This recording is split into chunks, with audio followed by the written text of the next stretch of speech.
آپ سمجھتے ہیں کہ جھوٹ بولنا گناہ ہے، صرف بدنظری گناہ ہے، صرف زنا اور چوری گناہ ہے، اور آپ یہ نہیں جانتے کہ قرآن کو نہ سمجھنے کی کوشش کرنا یا سمجھنے کی کوشش نہ کرنا یہ ان سارے گناہوں سے بڑا گناہ ہے۔ آپ انجینئر ہیں، بڑے خوش ہیں کہ میں انجینئر ہوں، آپ ڈاکٹر بن گئے، بڑے خوش ہیں کہ میں ڈاکٹر ہوں، آپ تاجر بن گئے اور آپ خوش ہیں کہ میں تاجر ہوں،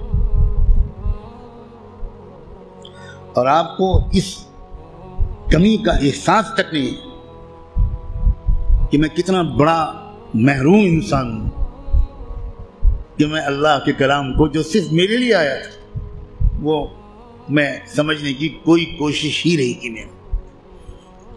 مسلمانوں کی اکثریت، غالب اکثریت، وہ جو 5 وقت کی نماز پڑھتے ہیں وہ بھی، جو روزہ رکھتے ہیں وہ بھی، جو اپنے کو دیندار سمجھتے ہیں وہ بھی، جو کچھ دینی کام بھی کرتے ہیں وہ بھی، اس بڑے گناہ میں تقریباً سب شریک ہیں کہ وہ قرآن مجید کو سمجھنے کی کوئی کوشش نہیں کرتے اور قرآن مجید کو نہ سمجھنے کو گناہ نہیں سمجھتے یا سمجھنے کی کوشش نہ کرنے کو گناہ نہیں سمجھتے۔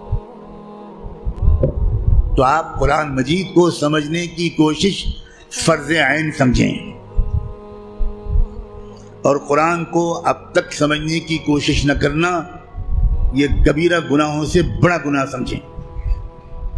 اور رمضان کا مہینہ جو گناہوں سے توبہ کرنے اور معافی مانگنے کا مہینہ ہے، اس میں سب سے زیادہ اس گناہ سے توبہ کریں۔ اللہ کے ہاں آپ کی بخشش اس لیے کہہ کر نہیں ہوگی کہ اللہ حضرت میں تعلیم کے حلقے میں بیٹھتا تھا اور اس میں منتخب احادیث پڑھی جاتی تھی، اس میں فضائل نماز پڑھی جاتی تھی۔ یہ منتخب احادیث اور فضائل نماز اس لیے پڑھی جاتی ہے تاکہ قرآن پڑھنے کا، سمجھنے کا شوق پیدا ہو۔ اور اگر کوئی کتاب قرآن مجید کے سمجھنے کی کوشش کے راستے میں ایک رکاوٹ بنتی ہے تو میں کہنے کی ہمت بھی نہیں کرتا، ضرورت بھی نہیں سمجھتا کہ وہ کتاب یا اس کتاب کو یہ درجہ دینے والا اللہ کے ہاں کدھر کھڑا کیا جائے گا۔ رسول اللہ یہ شکایت کریں گے قیامت کے دن، یہ سن لیجیے، یہ قرآن میں آیا ہے، اور شکایت کیا کریں گے؟ یہ نہیں کہیں گے کہ ان کی ٹوپی 4 کونوں کی نہیں ہوتی تھی، یہ شکایت نہیں کریں گے رسول اللہ مسلمانوں کی جن کی داڑھی چھوٹی تھی۔ رسول اللہ شکایت کیا کریں گے کہ اللہ یہ ہے میری قوم جس نے قرآن کو چھوڑ دیا تھا۔ آپ جس کی شفاعت کی دعائیں کر رہے ہیں وہی آپ کے خلاف اللہ کی عدالت میں مقدمہ دائر کرے گا۔ ہماری عورتیں 100% تقریباً قرآن مجید کو ٹھیک سے شاید پڑھ بھی نہیں پاتی، سمجھنا تو بہت دور کی بات ہے۔ ہم نے کبھی فکر ہی نہیں کی کیا ہو گیا، مجھے کچھ سمجھ میں نہیں آتا۔ قرآن صرف تلاوت کے لیے نہیں آیا ہے۔ اول تو کتنے لوگ سال بھر تلاوت کرتے ہیں وہ آپ خود جانتے ہیں، لیکن میں کہتا ہوں اگر آپ سال کے روزانہ تلاوت بھی کرتے ہیں تو ایک بہت نیک کام آپ ضرور کرتے ہیں، لیکن قرآن کا حق صرف تلاوت سے ادا نہیں ہوگا۔ آپ کے دوست کا خط آپ کے پاس آیا، آپ کی ماں اپنا خط لکھے، آپ دور کہیں رہتے اور ماں آپ کو خط بھیجے، آپ خالی اس خط کو روزانہ پڑھ لیا کریں گے بس؟ اور دوست یا ماں اگر آپ سے کوئی مطالبہ کرتی ہے تو آپ اس پر عمل نہیں کریں گے؟ یہی سلوک ہم قرآن کے ساتھ کر رہے ہیں۔ قرآن کیا ہے؟ اللہ کے خطوط کا مجموعہ ہے، لیکن ہم کو کچھ خبر نہیں کہ اللہ نے ہم کو خط میں کیا لکھا ہے۔ آپ کا دوست آپ کو خط لکھے اور آپ اس کو سمجھ نہ پائیں، آپ چین سے سوئیں گے؟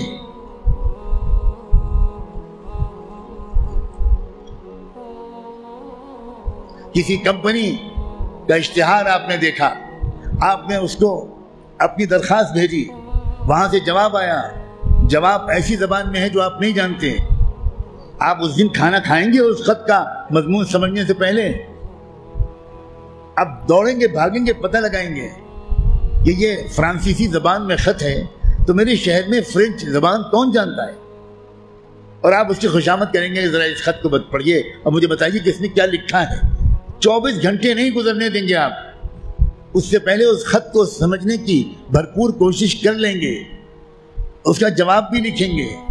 لیکن قرآن ہے کہ 60 سال سے آپ کو پکار رہا ہے، اللہ کا خط ہے کہ 70 سال سے آپ کو آپ پاس آ رہا ہے، لیکن آپ نے ایسے کان بند کر رکھے ہیں، ہمیں کوئی دلچسپی نہیں اللہ کے خط سے، اللہ کہتے رہیں ہمیں کوئی دلچسپی نہیں، ہم بہت مشغول ہیں، ہمارے پاس فرصت نہیں ہے، ہم بڑے کامیاب تاجر ہیں، ہم اسٹوڈنٹ ہیں، ہم پروفیسر ہیں، ہم ڈاکٹر ہیں، ہم انجینئر ہیں، ہم پولیٹیکل ایکٹیوسٹ ہیں، ہم جرنلسٹ ہیں، ہم اخبار میں کام کرتے ہیں، ہم کہاں قرآن کا ترجمہ پڑھ پائیں گے؟ بھئی ہمارے پاس کہاں اتنا وقت ہے؟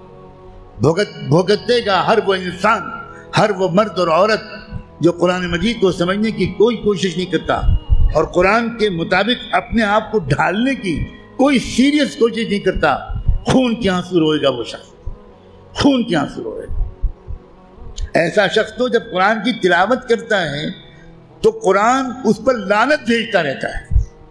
اب غور تو کریں، رب قارئ للقرآن والقرآن یلعنہ، یہ میرے باپ کی اور پیر کی کہی ہوئی بات نہیں ہے، یہ بات صادق و مصدوق رحمت دو عالم صلی اللہ علیہ وآلہ وسلم نے کہی کہ قرآن بہت سے لوگ پڑھتے ہوتے ہیں اور پڑھنے کے درمیان قرآن اس پر لعنت بھیجتا ہے، اے اللہ یہ مجھ پر یہ پڑھ رہا ہے، اس پر لعنت۔ اب قرآن کی لعنت پر اللہ تعالیٰ قبول نہیں کریں گے؟